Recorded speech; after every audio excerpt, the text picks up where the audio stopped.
Hey guys, what's up? Little Brick here, and today is another CSGO video. A few months ago I made a video on the best SMG in CSGO. That video got quite popular, I'm actually quite surprised, so today I'm bringing you the best pistols to use. These are my opinions, don't have to be all your opinion, but if you like the video don't forget to leave a like, and I'll see you guys in a second with the first pistol on the list. Now I apologise for the audio in this video, I'm still a bit sick at the moment, but I hope it sounds all well when I edit it and stuff like that. So yeah, without further ado, let's get on with the video. Alright, the first pistol on this is the Glock 18. I don't really like this weapon that much. It's alright in certain places. If it's a first pistol round, this weapon is quite good, as your enemy will not have any like armor on. Maybe they will, but they won't have any head armor as they won't be able to afford head armor. So it can be very good for getting pretty early on headshots, especially with the magazine size, and versing armored opponents with this thing is very tough. I would not recommend it. I'll probably go for like a Tech 9 or maybe a P250 if you do want to buy a pistol and want to get those good armored headshots and armored attacks. Alright, the next weapon I want to talk about is the starting pistol for the counter-terrorist. That is the USPS. Now, I'm not going to talk about the P2000 because if you use that, that's kind of sad. The USPS is a lot better. I'm not going to go into too much detail, but it's a nice silenced weapon, meaning you can take out your enemies from a reasonable distance without them even knowing where you're shooting from. If you do have an unsilenced weapon, they would know where you're shooting from as you would mark up on the map. The USPS is probably the only good starting pistol, because the Glock isn't really that nice. The P2000's alright, but I prefer not to use it. In general, USPS, I would highly recommend it if you want to get those easy headshots. It's really good against unarmored opponents and pretty decent against armored opponents. I say, this is quite a nice pistol. I really hope Valve doesn't nerf it any time in the future.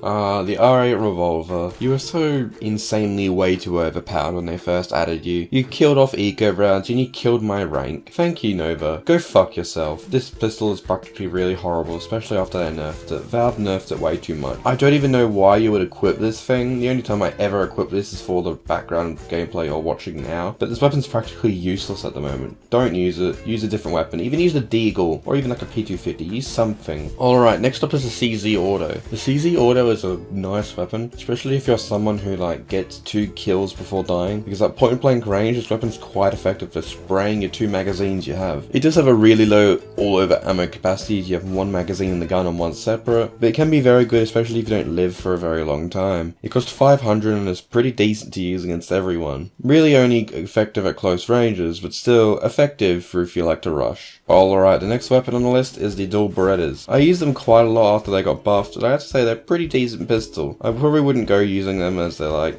maybe a better weapon such as the P250 or even just like a 5.7 or a Tech 9, but they're still pretty decent if you know how to use them. They're insanely accurate. Gotta not just spray with them, but just learn your fire rate from a distance and you'll easily be able to take out enemies. Pretty good against unarmored, decent against armored. All around these pistols are nice. The buff did help them and make them slightly more usable, as they were the most unused pistols in the game. Alright, now the weapon you should be using instead of the R8 revolver is the Desert Eagle. This weapon is really old, back from the older versions of Counter-Strike. This is still quite an effective weapon and is really nice for both long and high range. I would highly recommend this weapon if you like to have that nice long distance. Personally, not the best weapon. I prefer to use other weapons like a Tech 9 or a P250 or even a 5.7. Alright, next up we have the 5.7. The 5.7 is a CT and T side usage, but on the T side you're going to want to use the Tech 9. It's much better than the 5.7, but if you're on CT side, use the 5.7. You can run with this thing and still keep insane accuracy.